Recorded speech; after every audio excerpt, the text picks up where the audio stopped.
en mi barrio que existen héroes, cosechan donde nada florece, sentir de cerca que soy distinto y en las diferencias encontrar lo mismo. Caminar, andar la paz, recuperar, andar la paz. La paz la construimos es acá en los sectores populares. Desde la gente que nos levantamos todos los días con un sueño de un país diferente, de un país justo. Toda la población pues es perfecta para que participe dentro de estos procesos de construcción de paz. De construir un escenario de democracia. La paz no le pertenece a un grupo aislado de la sociedad, la paz le pertenece a todos. Estamos en pleno centro de Bogotá, en el barrio Ramírez. Aquí sus habitantes han construido un espacio común, un parque para que jueguen los niños. En él, un barco pirata, donde navegan los sueños por vivir en una Colombia en paz. Bueno, estamos con Dylan y con Salado, que son dos líderes del proceso de aquí del barrio Ramírez.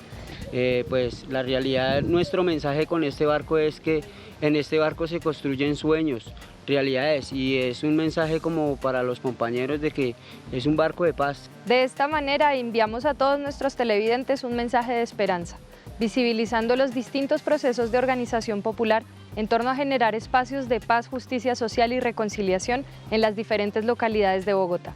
Asimismo, tendremos invitados especiales, haciendo de estas cámaras la herramienta para con ustedes andar la paz.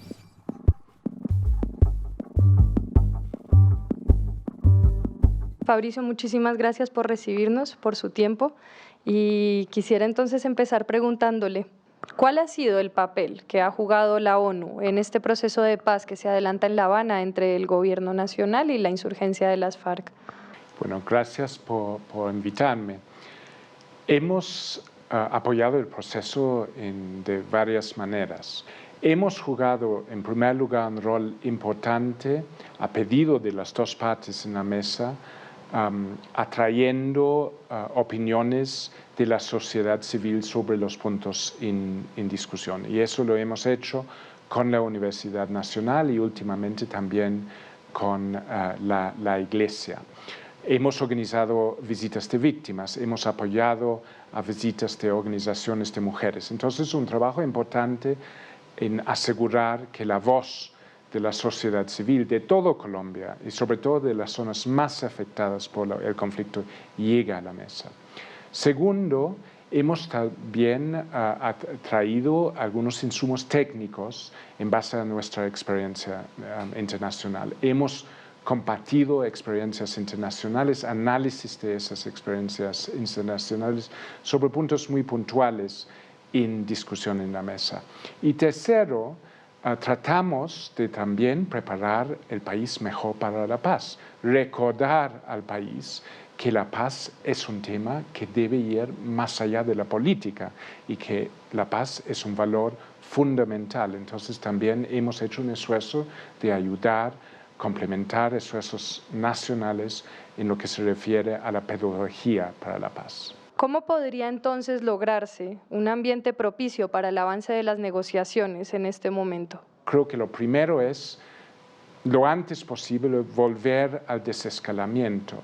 Y creo que ojalá, si se toman medidas progresivas de desescalamiento, se puede construir el camino hacia un fin, un cese-fuego bilateral definitivo. Pero eso en el ambiente actual de desconfianza y de politización y de pesimismo es muy difícil, pero se tiene que hacer eso. Entonces, el primer paso es desescalamiento. Segundo, más pedagogía para la paz. La paz sigue siendo un tema muy politizado, donde no se habla de los incidentes de guerra cada día. Lo que no se habla tanto es cómo todos los colombianos van a aprovechar de la paz, que el país no es preso en su historia, que aunque las experiencias en el pasado siempre han sido malos, eso no implica que siempre va a ser así en el futuro y que se puede romper con esa triste historia y tener fe en hacer algo diferente. La participación de manera más activa de la sociedad en el proceso de paz, ¿considera usted que serviría para recuperar esa confianza que en estos momentos se está perdiendo? Lo que se necesita es una política de comunicación de la mesa, de los dos partes frente al país. Eso ha faltado, lamentablemente.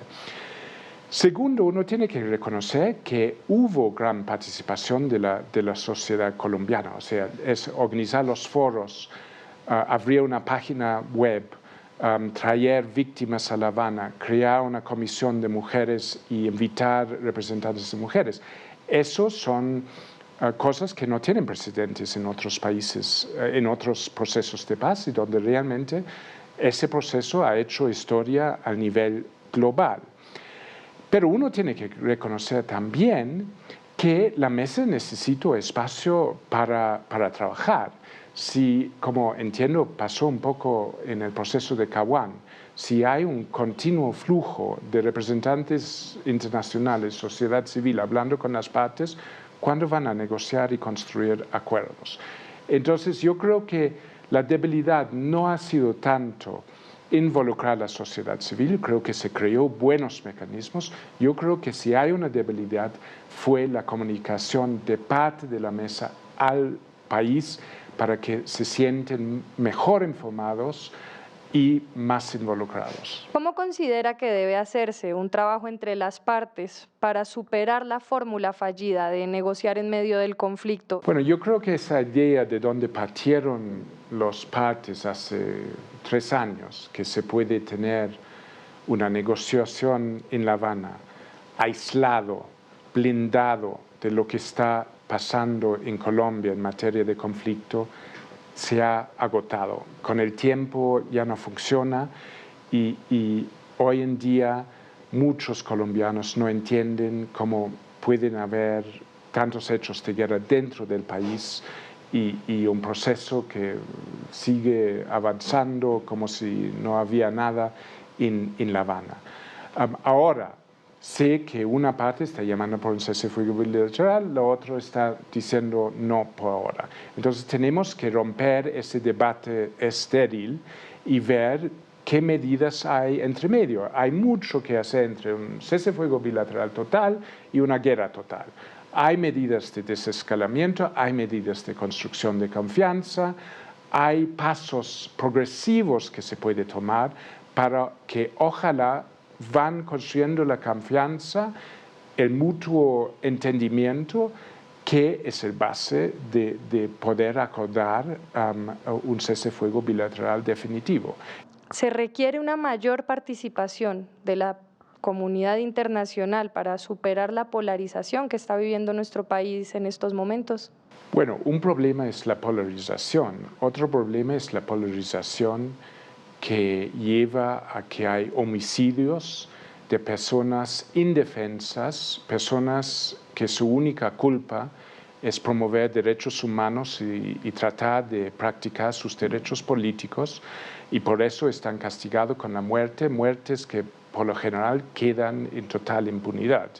Eso son crímenes graves que van mucho más allá de la polarización.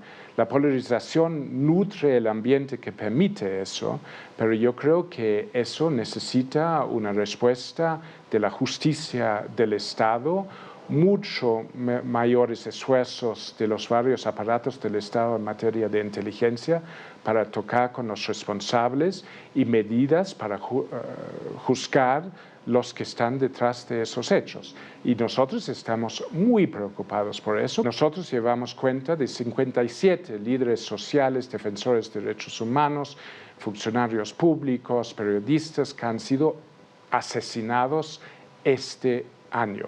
Y tenemos miedo que con la polarización que se va a incrementar por las elecciones regionales, que esto se puede empeorar. Entonces, eso es un gran problema que necesita una respuesta enérgica de parte del Estado para topar con los culpables. Es necesario llevar a los medios de comunicación la cultura de paz que propone la ONU. ¿Cómo hacer entonces mayor pedagogía de paz en este proceso? Yo creo que se tiene que destacar que, al contrario de muchas otras situaciones de conflicto que yo conozco, por lo general hay muchos periodistas, muchas publicaciones, muchos programas de radio que han mantenido cierta independencia, que han hecho investigaciones ejemplares y que han mantenido vivo valores democráticos, valores de derechos humanos en medio de la polarización, en medio del odio. Entonces, yo quiero reconocer el profesionalismo ejemplar, muchas veces a riesgo de sus propias vidas, de muchos periodistas en Colombia. Habiendo dicho eso, hay un problema en ciertos medios aquí, que es un problema internacional, que hay una fascinación por lo malo. Entonces se simplifica, se destaca lo malo, se cae en los lugares comunes, en las caricaturas, y se destaca mucho más los hechos de conflicto, porque piensan que eso va a tener mayor acogido con el público, que hechos de construcción de paz. Por ejemplo, durante los 5 meses de cese-fuego unilateral de las FARC, hubo muy poca cobertura, como eso estaba cambiando la vida en muchas regiones del país. Y lo que siguió cuando se terminó con esto, tuvo un lugar enorme. Quizás si se hubiera cultivado más lo bueno y no solamente destacado lo malo, lo bueno se hubiera mostrado un poco más perdurable.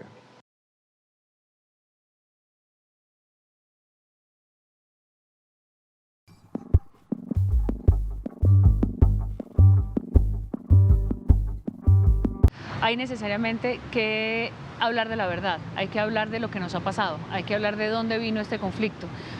Solo si entendemos de alguna manera la historia, lograremos entender por qué la necesidad de solucionarlo a través de la vía política. El centro de este proceso de paz son las víctimas y por tanto, cuando se habla de la Comisión de la Verdad, lo que se quiere también es llegar a una verdad sobre el tema de las víctimas. Es las víctimas de todos los sectores, de todos los lados, de todos los actores que han participado en este conflicto, tienen en algún momento que dar un paso adelante para poder continuar con sus proyectos de vida. Tenemos que convivir en la contradicción.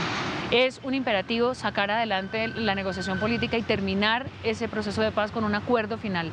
Y el acuerdo final lleva a terminar el conflicto. El acuerdo no es la paz empieza a partir de la aplicación de los acuerdos a construirse entre todos y de alguna manera creo que la Comisión y este acuerdo de las partes hace ver que tienen la voluntad para llegar hasta ese escenario. Lo que es contradictorio en realidad es que todavía no haya un escenario en la cabeza de todos los colombianos posible para imaginar, digamos, perdón la redundancia, que cuando llegue la paz justamente lo que se va a callar es el ruido de la guerra, que es lo que esperamos todos.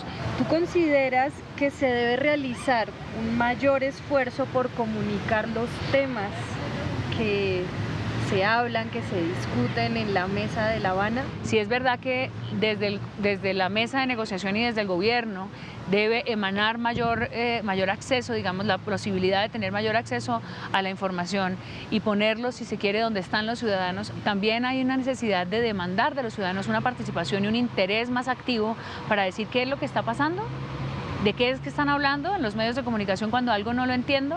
¿Por qué esto me está afectando a mí? ¿Por qué me tiene esto tan molesto, esto que están diciendo en los medios? ¿Por qué me genera esta incomodidad, esta indignación, si se quiere, o esta incertidumbre, o incluso esta emoción, esta expectativa? Hay que suscitarle a los ciudadanos la inquietud de lo que nos está pasando para poder entender hacia dónde vamos.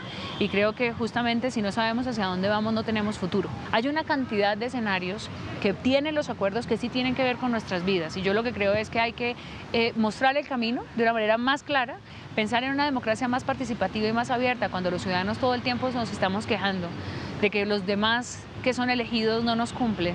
Ahí simplemente hay una gran oportunidad de pensar en que hay una demanda de cultura política en la que nosotros tenemos que participar y ahí sí tenemos que ver con el punto 2 del acuerdo, que es la participación política. El gobierno comunica de una manera institucional todas los avances, las perspectivas en torno al proceso, ¿no debería entonces la insurgencia también tener un espacio para comunicar, pensando un poco en el derecho a la información? Yo creo que el concepto de que en la mesa hay dos actores y que el proceso de construcción del acuerdo, en el proceso de construcción del acuerdo participan las dos partes de la mesa, es un elemento fundamental que debe estar recalcado todo el tiempo. Este acuerdo no lo está redactando el gobierno, este acuerdo no lo están redactando las FARC, este acuerdo lo están redactando los dos partes que han estado enfrentadas durante todos estos años y que hoy en una mesa de negociaciones se reconocen como interlocutores. Por eso la construcción, la redacción hoy en La Habana es una metodología que quizá es uno de los elementos más bonitos y más importantes, más trascendentales de lo que está pasando allí, y es que cuando empiezan a redactarse los acuerdos lo hacen a cuatro manos. Lo hacen palabra por palabra, comisiones de las FARC y comisiones del gobierno, y van llegando a las frases y a los párrafos y a las páginas totalmente de acuerdo con lo que está escrito ahí. Entonces, cuando uno lee los acuerdos, tiene que saber que esto es ya producto de una visión conjunta. Y los espacios de participación política llegarán a través también de participación en los medios de comunicación, pero será un escenario después de que el proceso avance. Cubrir un proceso de paz significa una gran incógnita para los medios de comunicación, y es increíble que lo siga siendo después de tantos años de conflicto y de tantos años intentando hacer la paz. Desde los primeros intentos en los 80, digamos a los 90, ha habido diferentes generaciones de periodistas y diferentes interpretaciones del mismo conflicto y diferentes prácticas periodísticas, si se quiere, con esa mirada al mismo conflicto y a los actores que están involucrados. A mí me parece que los medios en general no hacen una reflexión sobre el momento diferente, digamos la etapa diferente en la que está viviendo el país, o incluso en la que debería vivir el país, porque ellos son parte también de ese imaginario que se puede construir de futuro, pero no podemos seguir pegados de un relato que viene de atrás. La guerra es el pasado, el relato de la guerra está quedando en el pasado. El lenguaje bélico tiene que ir quedando en el pasado. El proyecto de país, surgido desde la sociedad, necesita superar el conflicto y la violencia como una decisión política. Caminemos todos juntos, buscando acuerdos comunes que nos permita llegar a solucionar conflictos de tipo social y político. Necesitamos, por ejemplo, derecho a la información, tener acceso a medios de comunicación que nos permitan hacer una lectura crítica y que nos permita ver realmente qué está pasando con la paz en estos momentos en nuestro país.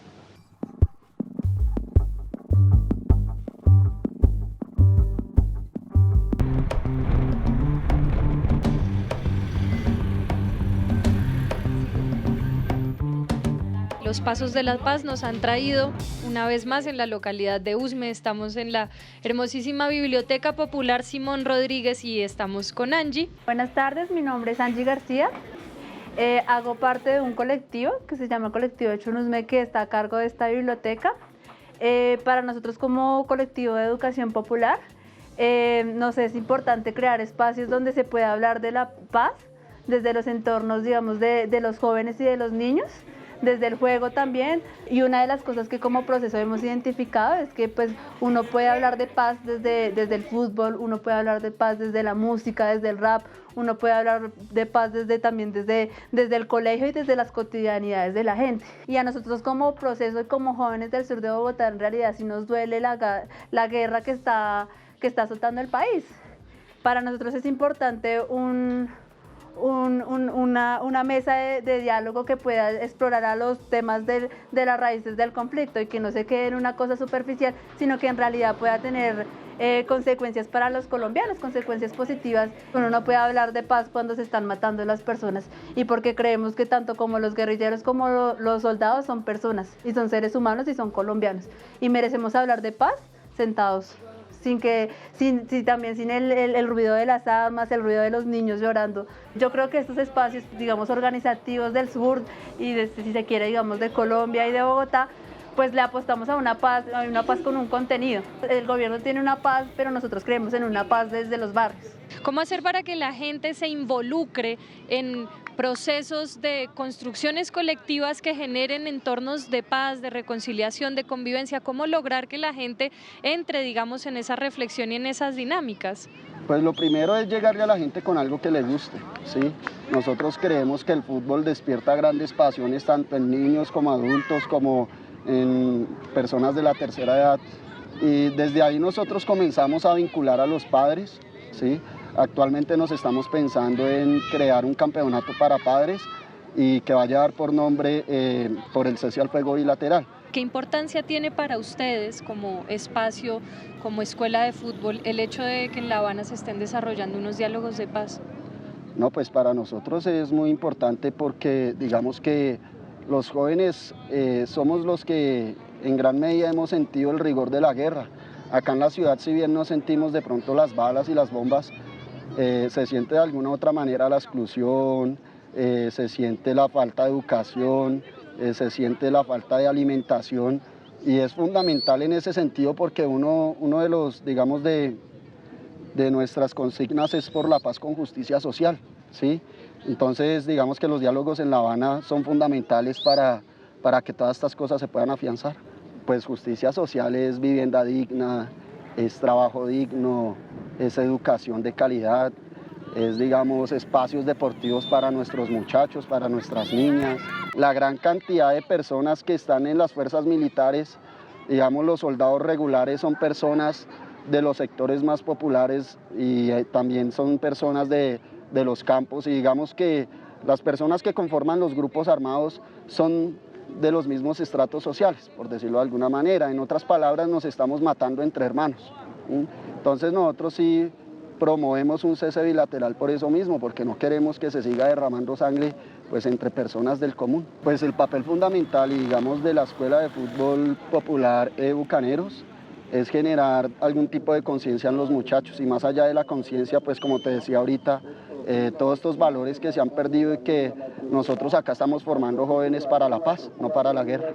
Estamos aburridos de todos los espacios guerreristas y de todos esos imaginarios que nos han venido creando que la guerra en Colombia se acaba con más guerra. Nosotros queremos apostarle a esos nuevos espacios, a esas nuevas juventudes, para que se den cuenta que podemos construir desde todos y para todos.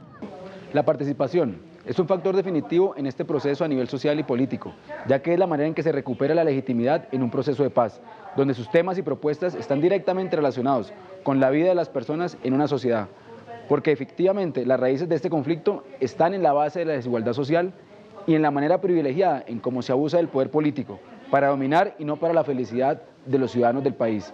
De allí que sea necesaria una gran campaña por una pedagogía de los acuerdos de La Habana, de cara al país, que permite integrar a los colombianos por medio del diálogo a esta gran agenda nacional que es el camino de la paz. Nos despedimos desde el Centro de Memoria, Paz y Reconciliación, agradeciéndoles muchísimo por habernos prestado este espacio, a ustedes por habernos visto. Vamos a andar la paz para que amar sea más fácil, la paz de los de abajo con justicia social, la paz de la esperanza que detenga la matanza, la alianza de quien danza del clamor y la confianza de que un mundo distinto es posible, por valores invencibles, paz para los campos, las calles y la sierra, la paz de la alegría, nuestra respuesta a la vida contra el terror y la guerra, la paz de quien se aferra al cariño y la ternura de los pobres de la tierra, la paz es la victoria.